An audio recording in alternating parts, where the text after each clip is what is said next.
Europe 1, 8h-5, Thomas Souton. Les Juifs, les musulmans et la République. C'est un livre qui vient de sortir chez Robert Laffont, livre signé Michel Vievorka et Farhad Khosrow-Khavar. Bonjour Dany Cohn-Bendit. Bonjour Thomas. Ce livre, vous l'avez lu et il vous a plu, donc on va en parler. Mais pour commencer, Dany, peut-être le simple fait d'en faire un livre qui s'appelle comme ça, Les Juifs, les musulmans et la République, est-ce que ça prouve pas qu'il y a un problème ? Absolument, il y a un problème.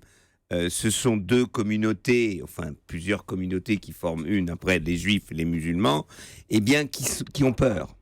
Ce sont deux communautés qui ne se sentent pas bien par ce qu'il se passe dans le monde. Et ce sont deux communautés qui se méfient énormément les unes contre les autres. C'est-à-dire, il y a quelque chose d'angoissant quand on dit juif, quand on dit musulman. Il dit, ceux-là, ils ne sont pas faits pour s'entendre en ce moment. Et donc, c'est en partant de là que j'ai pris ce livre. Alors, quelle est la thèse de cet ouvrage ? Alors, moi, j'étais sceptique au début. J'étais sceptique, je me dis non. Mais comme Michel Vievorka est un ami, je lui dis bon, je vais commencer. Et c'est vraiment passionnant. Pourquoi ? La thèse, c'est qu'en fait, la République aujourd'hui a des problèmes avec ses communautés. Et les Juifs et les musulmans, parce qu'aujourd'hui, ils sont obligés de redéfinir ce qu'est un Juif public dans la République, ou une communauté juive dans la République, et les musulmans aussi, eh bien, s'ils le faisaient ensemble, s'ils discutaient ensemble, ça redéfinirait ce qu'ils appellent une néo-république, mais ça redéfinirait ce que serait la République et la laïcité, et c'est pour ça que c'est passionnant. Ils sont obligés de... Ils n'ont pas d'autre choix ensemble, que de s'entendre, en fait. de s'entendre, en tout cas de dialoguer publiquement. Et ce qu'ils soulignent, c'est l'importance de l'émergence dans l'espace public si on dialogue publiquement. Dans la sphère individuelle, évidemment, il y a beaucoup de juifs qui sont avec des musulmans et réciproquement. Voilà.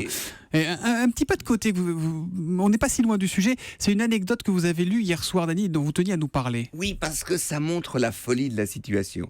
Vient d'être condamné en Israël un juif qui a poignardé un autre juif parce qu'il croyait que c'était un arabe. Il a pris 12 ans. Et je dis, c'est là, qu'est-ce qu'il y a de plus... de plus grande similitude d'un juif, un arabe.